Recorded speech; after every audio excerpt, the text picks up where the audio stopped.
Hi guys, I've never done this before. I just thought since we've had so much hacking during our live meetings, I'd go ahead and record this presentation this time. So why do we want to get involved in the upcoming political caucuses and assemblies? Well, there are numerous reasons to get involved. For one, we get the topics that we're concerned about on the radar of other political activists and leaders. We can reach a very large number of people with relatively minimal effort. We'll have access to legislators, city leaders, and other people of influence. We can network with like-minded activists who are concerned about constitutional rights and government overstepping. We might even be able to meet some donors who would help us in our, efforts. And there's always a chance we're going to find other people who are targeted. And by our speaking out, we're giving them permission to come forward as well.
These conventions are typically very large. You reach a lot of people, and it may be a little different with doing the process virtually, but you're still reaching a lot of people. You don't really ever know who you might meet. You'll probably meet your local state legislators. You might meet someone famous. You're definitely going to get to know the influencers in your state, the party power, powers that be, and you're going to meet your local legislators who are running for office, and you get a chance to talk to them. The caucuses and assemblies are a chance to raise concerns about your issue. And in the past, these pictures are from 2004. So, at the time it was all about the occupation of Iraq. And so that's what people took to the convention that had, I think, made it into some kind of a museum. And who knows, with these upcoming caucuses and assemblies, it's an amazing opportunity to educate people about the technologies that we're concerned about. And of course, these events are a great way to build networks. You can network with like-minded people, specifically people that are concerned about constitutional rights. Parties have platforms. I just kind of put in this presentation some ideas to show you. Um, so like the Republican Party of Wisconsin has this platform, and they say we are one family. We care for one another. We're loyal to one another and defend one another. Texas We believe the government properly exists by the consent of the governed and must be restrained from intruding into the freedoms of its citizens. The function of government is not to grant rights, but to protect the unalienable God-given rights of life, liberty, property, and the pursuit of happiness of all, including the unborn. Obviously, we know that, Republicans are very concerned about, right to life and all that, but a big thing is just rights in general. And that's, we'll talk about that more in a minute, but the idea that all parties should be concerned about the Constitution, and they say they are, that is nonpartisan. It crosses all platforms and all parties. So free speech, the Constitution, that's on the platform. You can look at your party's platform. You go to their website and look it up, and you'll see, what they have in there.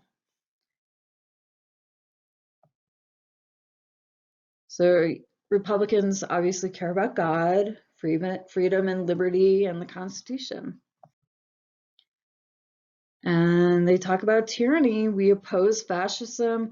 This is kind of an excerpt of more information that they had put into the platform, but they basically say they oppose fascism or any other form of tyranny.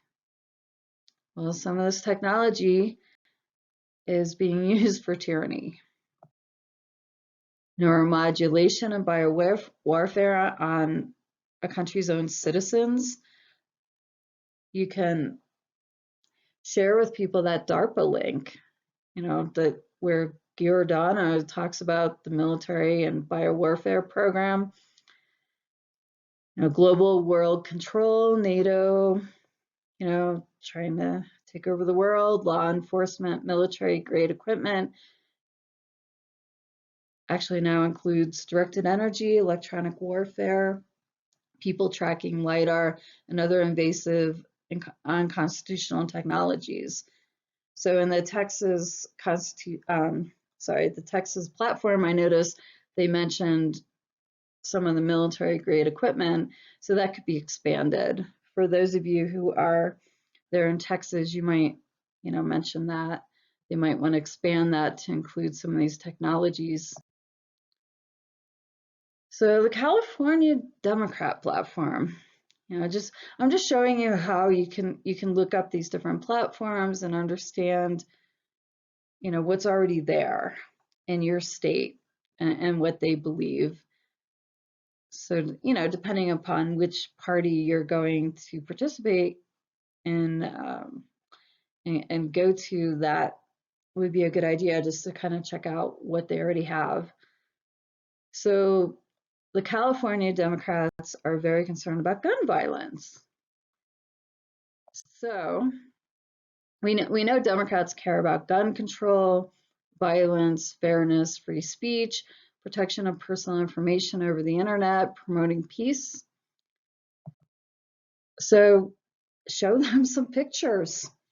Show them some pictures of these weapons. And I don't see why these weapons should be considered any different. In fact, they're worse than a gun that you actually can visually see, because these weapons serve no good purpose. They're used behind doors, they're used in secret. So take some pictures. If you're going, just bring a couple of pictures of these weapons and say, why are we not talking about these weapons too? They should be included with anything having to do with gun violence. Show them these weapons. And what's even scarier about electronic weapons is that they're very small. You can put one in your purse. And this looks bigger than it is. This is actually very tiny. It's about 2 by 2, 2 by 3. I actually took it to our city council meeting and showed it to them. It wasn't turned on, obviously, but we had tried this. We had done an event with some people that were, being hit with electronic weapons. And so we were having a meeting to talk about what we could do to try to get people to listen, regarding this stuff. And this is something you can buy. I think it was like less than $50. So it's a little tiny nausea device, and we cleared the room of people with this device. That's how small it is. So if it's that small and it can clear a room of people, imagine what those huge devices you just saw would do. So this is something to, you can show them this. If you have the money, you could buy this online and take it and show them what it looks like, so that they understand that these things, they're not the size of a phone, but they can really, really make people sick. So the California Democrat platform also talks about warrantless search and seizure and the First Amendment. So, when you're talking to them about their platform, you might want to mention, government surveillance, people tracking without signs or notice, Microsoft technologies that are built in to their systems to do people tracking. Xbox is people tracking, and it's very hard to get it off your computer. So, you can talk to people about these things when you know where they're coming from. Talk about the phone tracking everywhere, people go, medical contract tracing, digital IDs, forced DNA collection. Department of Homeland Security had put something out, I don't know, it was like maybe 6 months ago, within the past year, and they basically said, hey, we're going to start collecting people's DNA. And they were letting people take comment, and I tried to get that word out, but it's really hard when you're hacked. Like on Twitter, no one sees anything that we post. So but if you're there and you're talking to people, this is kind of stuff you can bring up. So search and seizure, obviously government hacking of like people's computers, these back ends, so what's built into like Microsoft products and other things. It's built in for hacking, to control people's computers. We know for a fact it's happening. And Microsoft's allowed to just collect whatever data they want. Definitely we're seeing frequencies that show that biological data is being collected on people, like part of a study. There's med radio and other biohacking frequencies that we've been able to document. So, that's really, really, it's illegal. It's against the Constitution. You can't just collect people's bio data without their permission. My mother even had something on her phone. She didn't even know it was there. We've got to talk to people about this stuff. So the platform also was talking about national security, waste, fraud, and abuse. So when you see that in the platform, talk to them about FirstNet, how that is going to centralize it's a huge project, and it's centralizing all the communications of our entire country here in the United States. And this makes us more vulnerable to attack. It doesn't make us safer. When you decentralize the energy grid, food supplies, communications, that's more safe. That's better for our national security. Anytime you centralize something, you're more vulnerable to attack. So talk to people about that, and I think that'll resonate with Republicans too. This we've documented hundreds of ads where surveillance role players are being hired across the country by through federal contracts, and we know that they're harassing innocent Americans. The ads say that they're on foot, and it basically just describes someone who's following someone around. And so that's the mechanism they're using. We have found one of the companies out in Arizona was actually started by British Special Forces. So, this is serious, guys. These British Special Forces people come into the United States, hire our vets, our intel people with clearances, typically the younger ones, because I don't think the older ones would go along with it, to harass and follow American citizens. I mean, it's Stasi style, to the T. And right now, a lot of people are saying, oh my gosh, we never want to be like Russia. We never want to be like Russia. But I think we're worse than Russia right now. I mean, if people just knew what was really going on in this country, would open their eyes. And the other thing we need to be talking about is consumer data privacy. That should obviously, include anything related to our DNA, biological data, facial recognition, retina scans, location and activities. It's just no one's business. We're presumed innocent until guilty, and, they need to have a court order to be following people around, and they need to have good reason. You can't just harass someone because they're a whistleblower, and that is what is happening.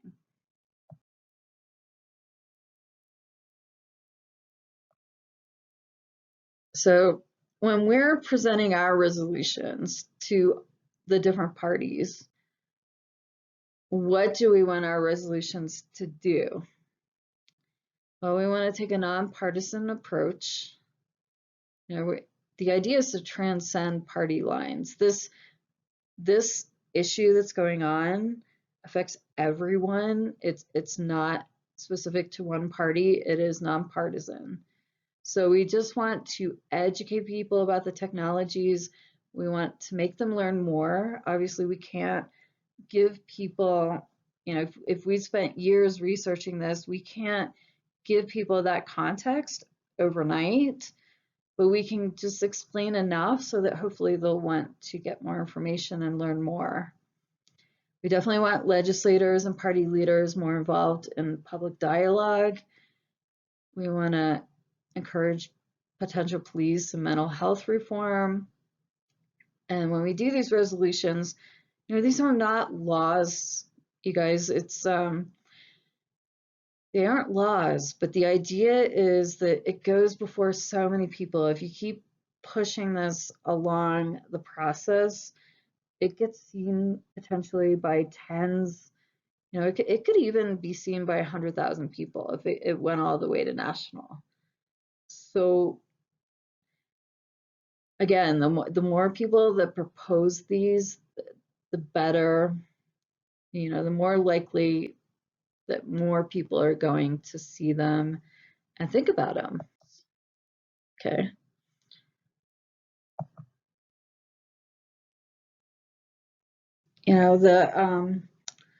There's just common shared concerns with all the parties.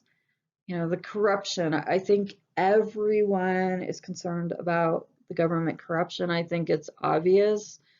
Everyone's concerned about freedom, national security, the Constitution, suppression of free speech, privacy, and everyone doesn't agree on the direction the country is going, but it does seem like everyone agrees that it's not going in the right direction.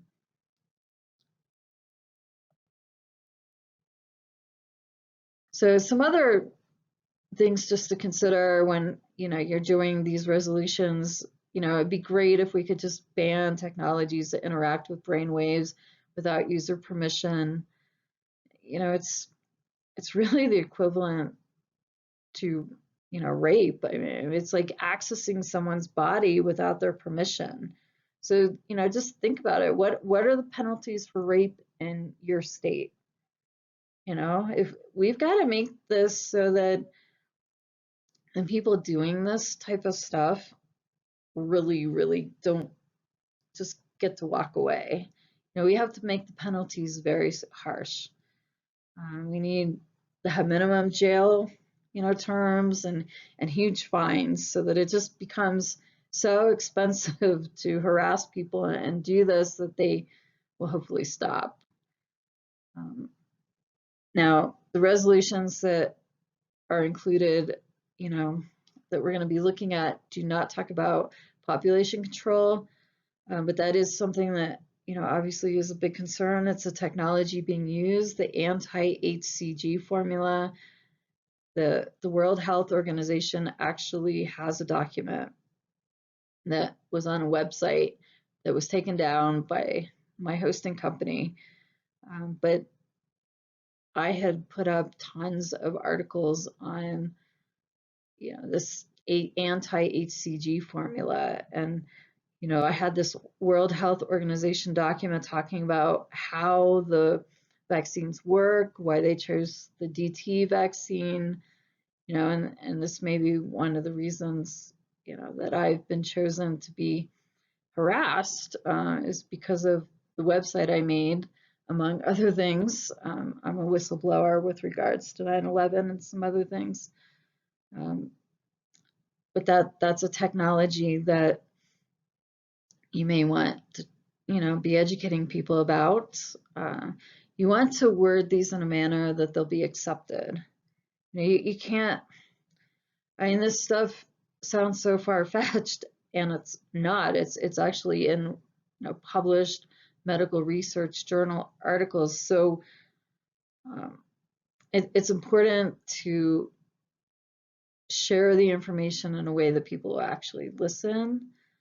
The more generic it is, the more it's going to be accepted. People have kind of taken sides in this country. They're on one team or another team. They're with this party or that party. So the more generic it can be, the more likely they're going to listen. Avoid jargon that they're not going to understand. They may not even know what a TI is. There's just so many acronyms and jargon that people tend to use in industries and, just among people that are like-minded, that they forget that other people don't know that. So try to keep it simple. Here are the proposed resolutions. The first one is a directed energy weapons ban. We support a city, county, state, and federal ban on the use of electronic weapons, directed energy, electromagnetic, and other adapted advanced energy technology weaponry.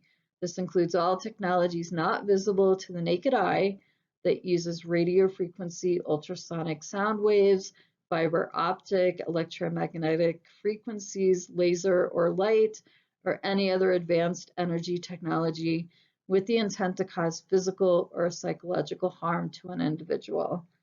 This ban does not apply to the use of stun guns, that should be in quotes, not question mark, that are used in clear, visible, plain sight with prior warning.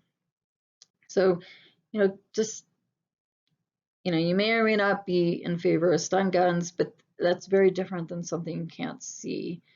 So, pick your battles. It's probably easier not to include stun guns in the discussion at this point, because a lot of police use them, and some people may even use them for personal defense, and it's seen as a way to protect yourself without killing someone. And it's a whole different issue from directed energy weapons that are used behind, doors, or, through any electronic device that's transmitting these frequencies, where all these different places it can be coming from. That's very different, because you can't see it, you can't counter it. It's like it's not fair. It's not fighting fair. With a stun gun, you actually see it, and the assumption is they give you a warning, like, hey, I'm going to use this if you don't back off.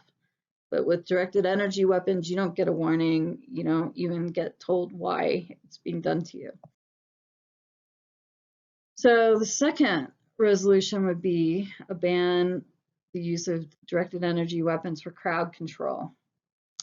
So, you may say, well, why do we need both? Well, it's more specific. So we support a city, county, state, and federal ban on the use of directed energy, electromagnetic technology weapons, such as the active denial system, originally designed by the military, able to cause a painful burning sensation on the outer layer of the skin for use on civilian populations for any reason, but especially for the purpose of crowd control.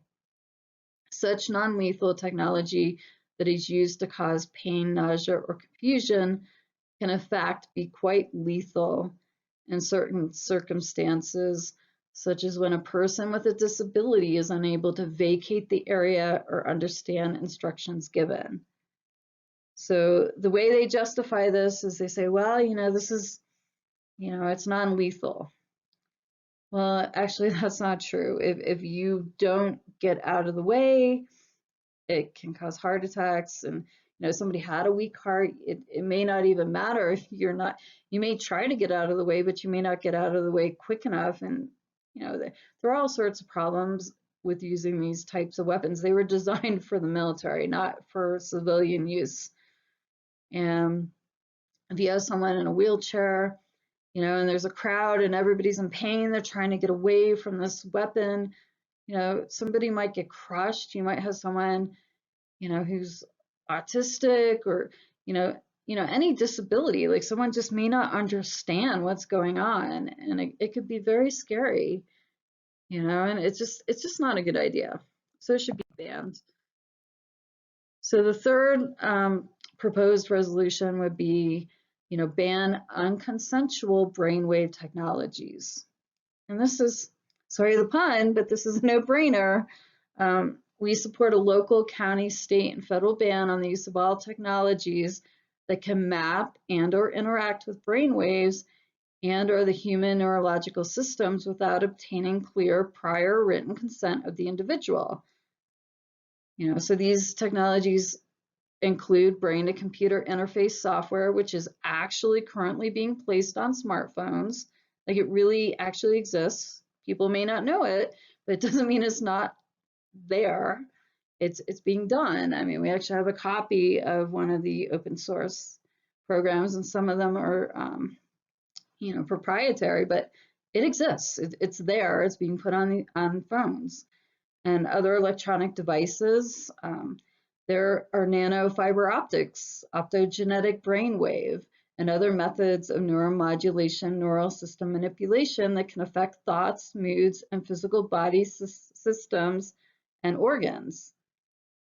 And this is real, you guys. It's real. If people don't believe it, show them. There's hundreds of optogenetic, published neuro research articles. Show them what's being done, and again, send them that link to the DARPA neuroweapons, video with James Giordano bragging about the bioweapon and neuroweapon program. It's real. Our own government's telling us they're doing it. So 4, citizen Havana syndrome investigation. Given that thousands of individuals have reported attacks via Havana syndrome type weaponry, both diplomats and civilians in the United States, we demand a full national, independent, non-federal, and non-military investigation, review, and report by experts in the field of all potentially applicable technologies. For example, radio frequency, EMF, LIDAR, military ultrasound, weapon infrasound, satellite radio, fiber, optic, infrared, and other laser light techniques known via published research to have the potential to remotely interact with body systems. So there needs to be an investigation into what's going on, and it needs to be expanded from what they're currently doing with just the diplomats. It needs to include civilians. So this resolution would call for a hotline for citizen Havana syndrome reports.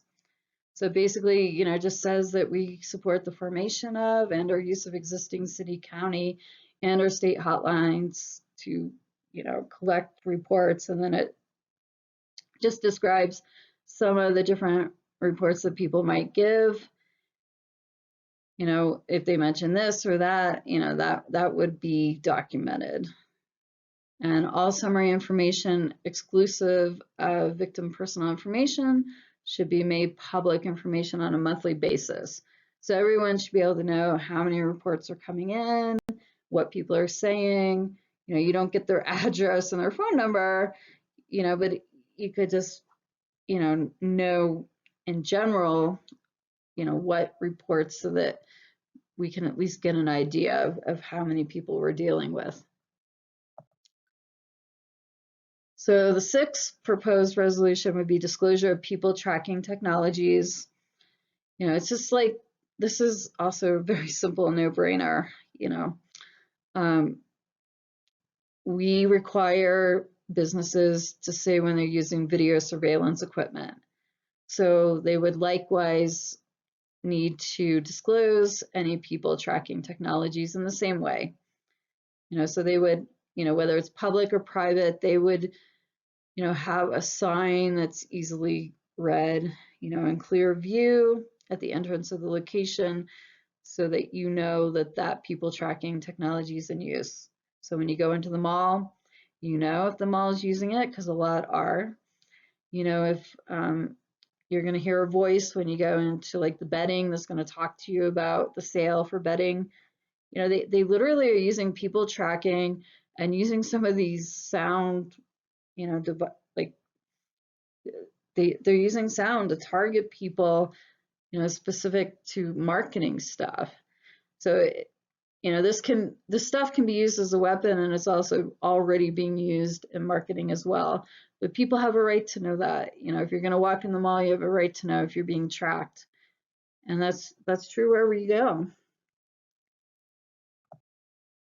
So the seventh proposed resolution would be, let's reform law enforcement response to Havana syndrome.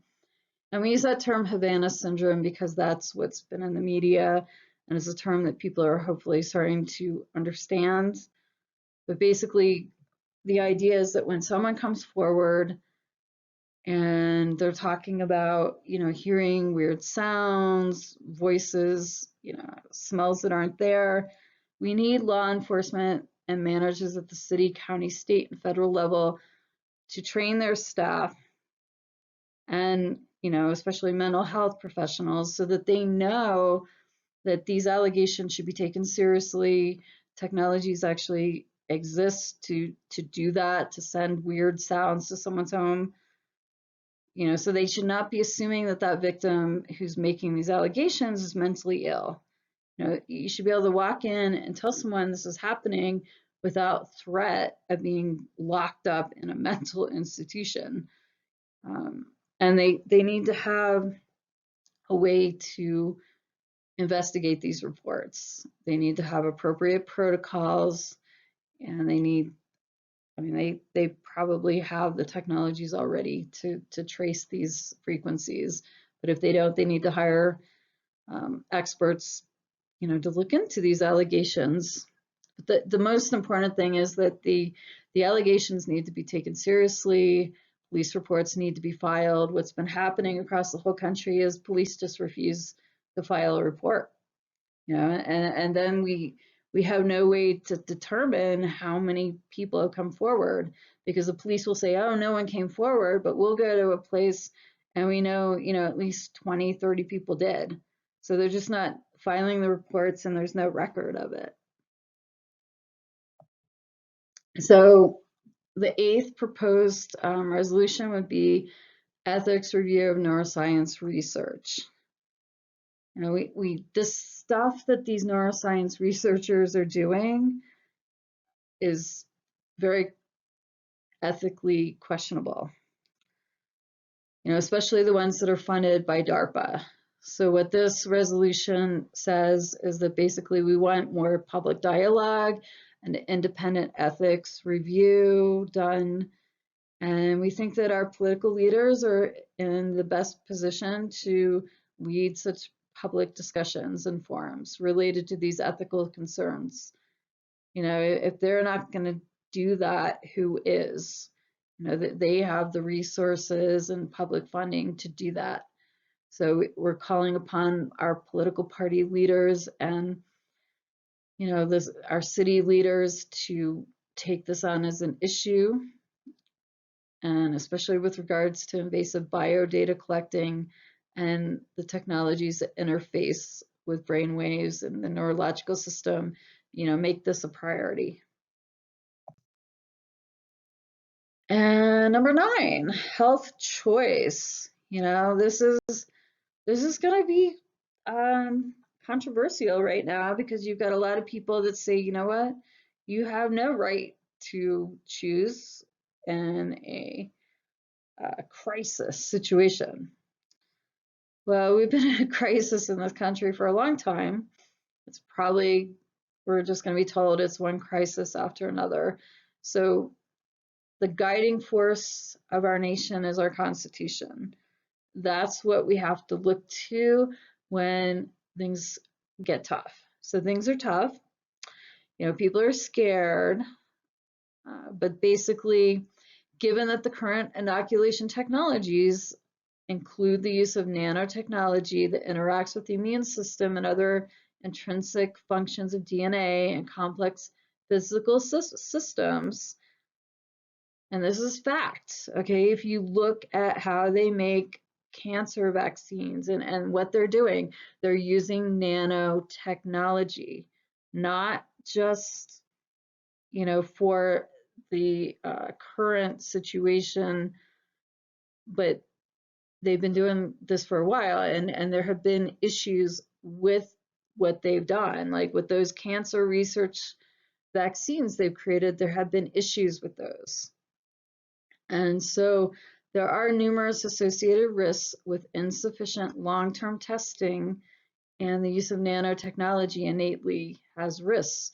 So because of that, we believe it should be up to each individual's choice whether or not to allow these novel technologies into their own personal body via vaccination or other methods.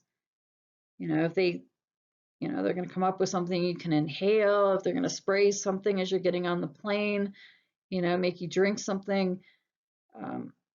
It doesn't matter how it's getting in your body. You have a right to know that they're using nanotechnology. You have a right to understand how it works, and most people don't have any idea how nanotechnology works and the risks associated with it. So this says that no nanotechnology should ever be implemented in any form upon an individual or population without prior written consent, providing full disclosure of associated risks. And they know the risks.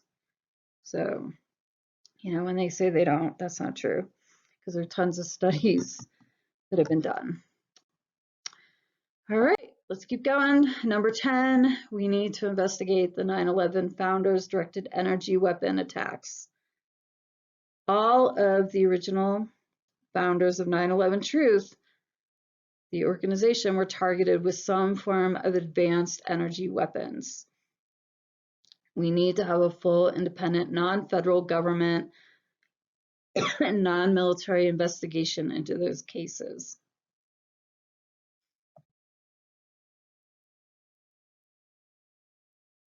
And sorry, that's messed up. So the heading of that's not correct. I will fix it. It's correct in the resolutions that we're going to link to. But basically, this calls for applying the principles of the Geneva Convention and habeas corpus to all prisoners and detainees, as well as all civilians labeled as terrorists, whether proven to be or not, and oppose the use of torture, including cyber technology torture technologies, using neuroweaponry under any circumstances.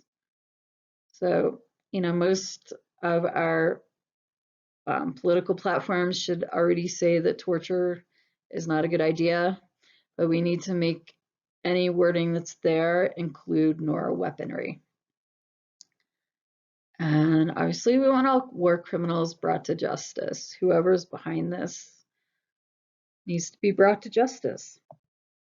So number 12, this FirstNet project was actually created by Congress, and it was sole source to AT&T.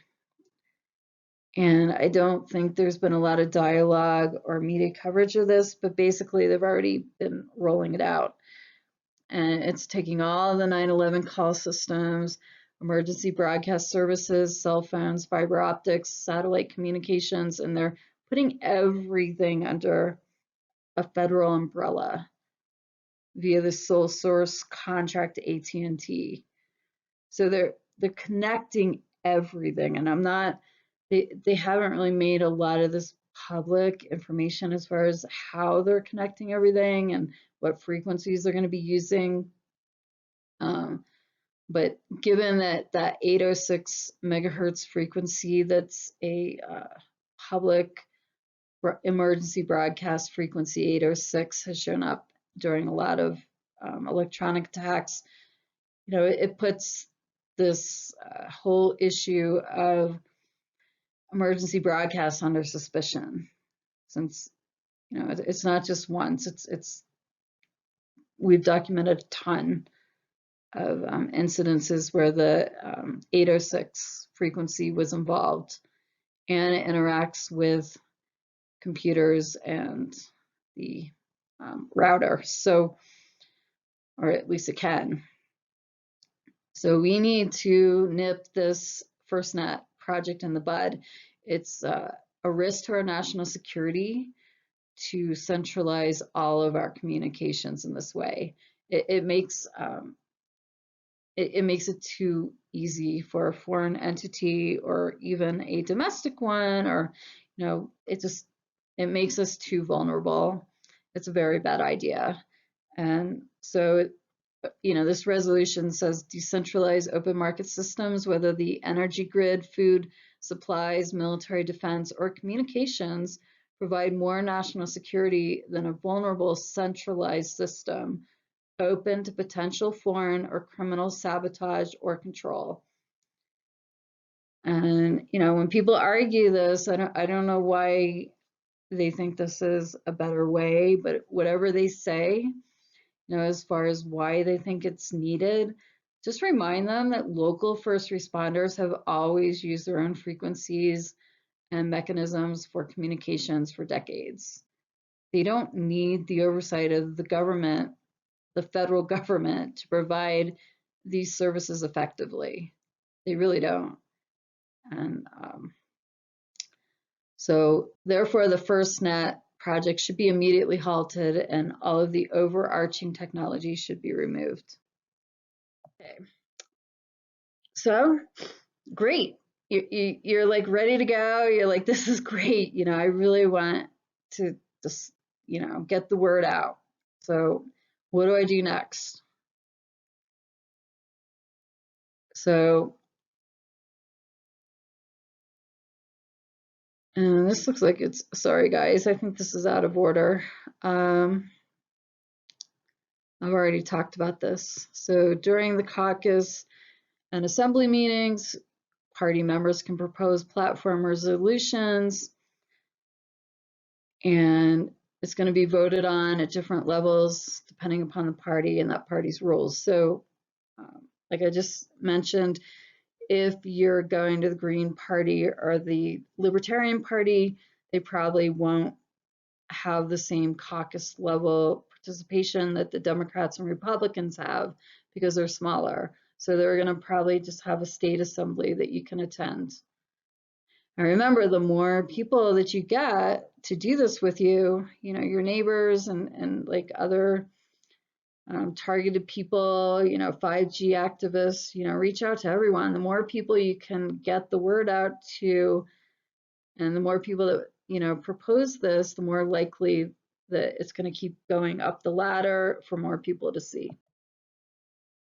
The Republicans state convention. So just to show you, this is what it's going to look like. If you're in Texas and you want to see the information about the Republican state convention, it's right there on the website. So if you're in Texas, it's going to be in Houston, June 16 to 18.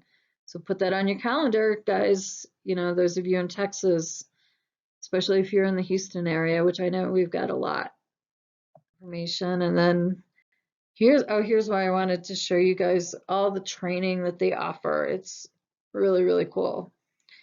So this is for anyone. I doubt they're gonna make you show your registration to go to this. It's just really helpful for any citizen who wants to become more involved in this type of activism. Like how do you testify at legislation, like like when you go like at the state level, how do you testify if you're for or against a bill? How do you participate in caucus and why it matters? I really think that would be really cool to watch. I bet they've got these recorded that you can see them after the fact. How to write letters to the editor, what campaigns, how to use your skills, you know. So this is good stuff, you guys. It's really cool they offer that. And the two-party system is not really working that well. So definitely this is not meant to sway you towards any particular party. Just pick one. So there are different ways to share information. If you're there in person, you can hand out flyers. We've made some flyers in the past. We're going to be updating those to give you some tools, for you to use. And a lot of times there'll be tables out. So if you're actually at the state convention and it's in person, there'll be, other groups, you'll see activist tables, you'll see political, people running for office that are going to have tables. You can just ask to put, probably not someone running for office, but ask maybe one of the groups that you see there that you kind of talk to them and they seem like-minded. Ask if you can have a little corner of their table and you can put a little poster up, and we're going to put the QR code. Like when you go to the grocery store, it's got a code when you check out on all your food. We're going to put that on the flyer so that people can scan it and get more information.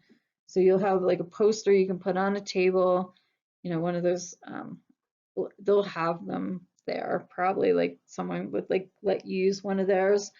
We always had, like when I was involved in politics, we always had a bunch of extra. So you just ask for a little corner of their table, you put up the little poster, and then when people want to get more information, they'll scan it with their phone and it'll go to a website with more information. If the meeting's virtual, then you're going to have to email the person in charge and find out what the methods are for sharing information, because this has always been part of the process, you guys. This is how it works. People bring information, they share information, it's educational. And just because they're going virtual, they shouldn't be able to just disregard people's requests to share information. Obviously, I don't know how they're going to handle protests. I mean, that this whole thing of COVID has just really, really whittled away at our democracy. So it's hard to protest. Like, how do you protest on a virtual meeting? I don't know. I don't know how they're going to allow that, even if they wanted to. But you should be able to at least hand out information somehow and get that out to participants. So ask them how to do that. They have to have it. They have to have an answer for that, because it's always been part of the process. And if you don't go to the meetings, whether, even if you don't go to the virtual meeting and you don't go in person, you can get online. And I know you guys know how to do this. You're on Facebook, you're on Twitter, and other social media. We're using, for Target Truth, we're using a lot more, different forums, social media. We're trying to get away from Facebook and Twitter because they censor so much. But I know you guys know how to do this. So you look up groups that are like-minded. So look for the political groups. So like if you're, XYZ county, look up XYZ county and your party that you want to communicate with, and there'll be a Facebook group for that, and join it. They may not even make you join. You may just be able to post, to other people's posts, like post a response, but you could then link to this information, and then those people who will be going to these caucuses could take the resolutions with them. Again, it's about building liaisons and building networks. And remember, the more people you propose these platform planks, the more people that will do this, the more people it's going to reach and the more likely it'll actually get in the platform. So, become a keyboard warrior, you guys.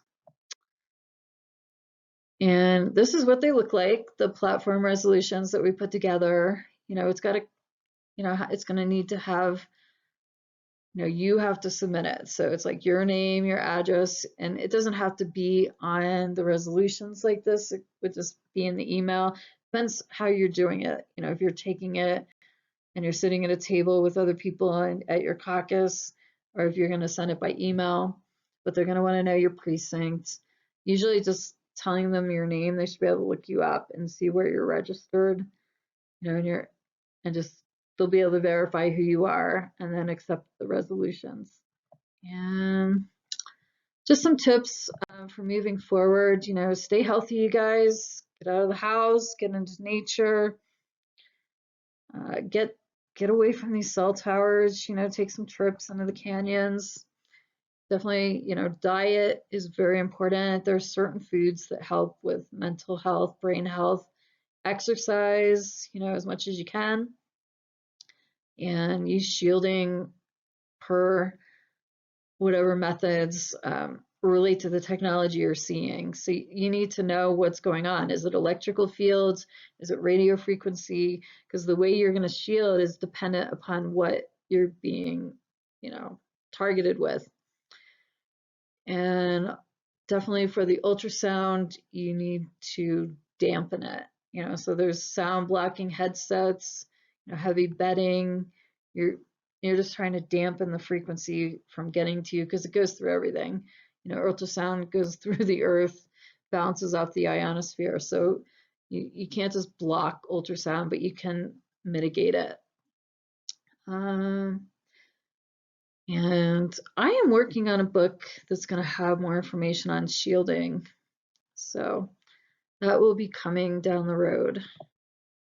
Stay focused, you guys. Keep the eye on the goal. Don't get bogged down in why you can't do something. Focus on why you can. Be present. Don't obsess about the past or worry about the future. Just worry about this moment right now and what you can and what you can do. A lot of people like to tell their stories. People get on these phone calls and they just want to tell their stories, but that's not helping. That's not changing anything. And surround yourself with people who are positive and motivated. And stay connected. I know people get hacked, phones, computers, but be innovative, be persistent. You don't want to cut yourself off. So, get a VPN. A VPN will mask your computer's IPN address so that it'll help mitigate with the hacking so that you can stay in contact with people. Proton VPN is a great method. You move away from the censored forums. I know I told you guys to use them for this outreach because that's where most people are. But when you're networking and connecting with other people in your life, start getting away from Facebook and Twitter. Use multiple methods to communicate, email and other less censored forums. Use an external hard drive. Don't put things on your computer that are hooking up to the internet. Anything that connects to the internet can be hacked. So make sure that you're using backup drives that come off of your computer so that nothing can get to them. Make duplicate copies of everything. Keep hard copies too, like an old-fashioned phone book, so that you don't want to lose your phone numbers for people. Like if your computer gets hacked and your phone gets hacked, you need to be able to still get in touch with people. Remember, you guys, you are not alone. Don't act alone. You're not alone. Grow your network, trust your instincts, reach out to others versus letting them come to you. That's going to help. If you're the one reaching out, it's less likely that they're being sent to harass you. And network with people like 5G group members who are concerned about, they're already worried about this technology and radio frequency. So they're really good people to network with. Network with political activists who already understand how all this stuff works. And legislators who are concerned about constitutional rights and government overstepping. Get a meeting with them, get them on the phone. That's their job, is to listen to their constituents. And very important, judge people on their actions, not what they say. So here are a bunch of resources and links. We have the Target Truth email list. Since our website was taken down by our hosting company, this is how we need to stay in touch. And unfortunately, when you sign up, it's going to go to your spam folder. So you're going to have to go into your spam folder and say, hey, I want to get these emails. And that's just, unfortunately, the way it's going to work. It's not going to probably come to your inbox. But sign up for our email list so we can stay in touch. Look for Target Truth on Telegram. And this is the link to Telegram. And we do have a YouTube channel, which is somewhat being hacked. Like, a lot of our visuals and sound gets hacked. The videos are actually still up there, even though it's hard to see some of the photos. And then we've got our documentary that we're working on. That's on YouTube, and also some other, we're using some other video sites as well.